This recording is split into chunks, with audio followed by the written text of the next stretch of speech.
வணக்கம் உறவுகளே. இன்றைய தினம் அகமுடையார் வழித்தோன்றல் பாகல்பட்டி ஜமீன்தார் பாவே மாணிக்க நாயக்கரை பற்றிதான் காண இருக்கின்றோம்.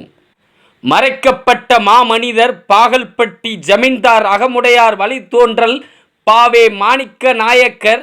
இவர் சேலம் மாவட்டம் பாகல்பட்டியில் வெங்கடாசாமி நாயக்கருக்கும் முத்தம்மையாருக்கும் 2/2/1871 நாள் இரண்டாவது மகனாக பிறந்தார்.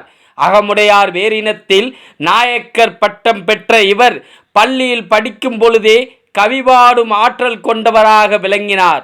சேலம் கல்லூரியில் சேர்ந்து இளங்கலையில் FA பட்டம் பெற்றார். அவருடைய பொறியியல் நுட்ப ஆர்வத்தை அறிந்த கல்லூரி முதல்வர் சென்னை பொறியியல் கல்லூரியில் சேர்ந்து படிப்பதற்கு உதவினார்.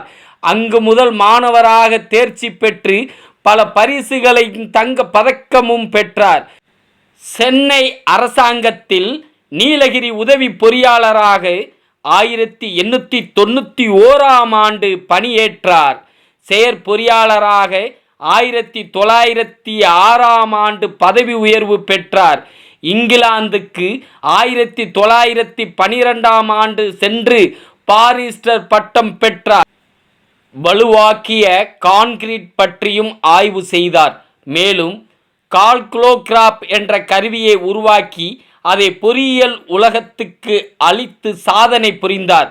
தாயகம் திரும்பிய பின்னர் 1915 சென்னை பொறியியல் கல்லூரியில் சிவில் இன்ஜினியரிங் பேராசிரியராக பணியில் சேர்ந்தார்.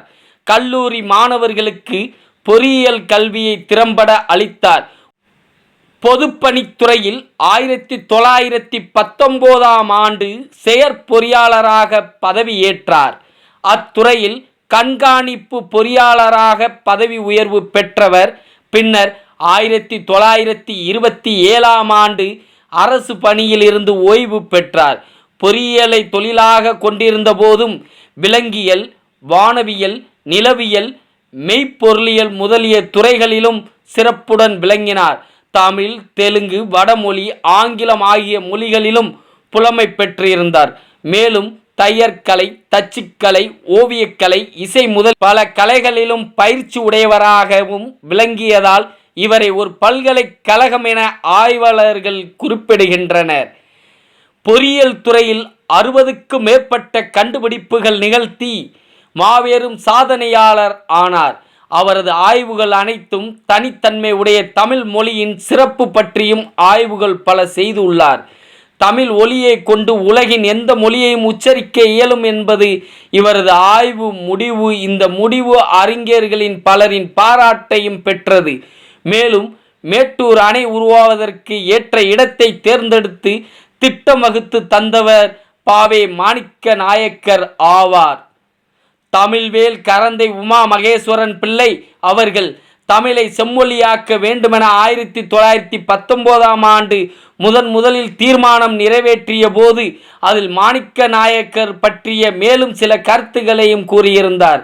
அதாவது தமிழ் மொழியின் நலத்தை பேணுவதற்கும் அதற்குரிய பதவியையும் இடத்தையும் தேடி கொடுத்ததற்கும் தமிழ் மொழிக்கென உண்மை தொண்டாற்றி வரும் திரு பாவே மாணிக்க நாயக்கர் அவர்களை சென்னை பல்கலைக்கழக துணைவருள் ஒருவர் ஆக்க வேண்டுமென்ற அக்கழக தலைவர் அவர்களையும் சென்னை ஆட்சியாளரையும் அவர்களையும் கேட்டுக்கொள்கிறேன் என்று அகமுடையார் வழித்தோன்றல் ஐயா பாகல்பட்டி ஜமீன்தார் பாவே மாணிக்க நாயக்கர் அவர்களின் புகழோடு மீண்டும் சந்திப்போம் அடுத்த ஒரு வரலாறில். நன்றி, வணக்கம் உறவுகளே.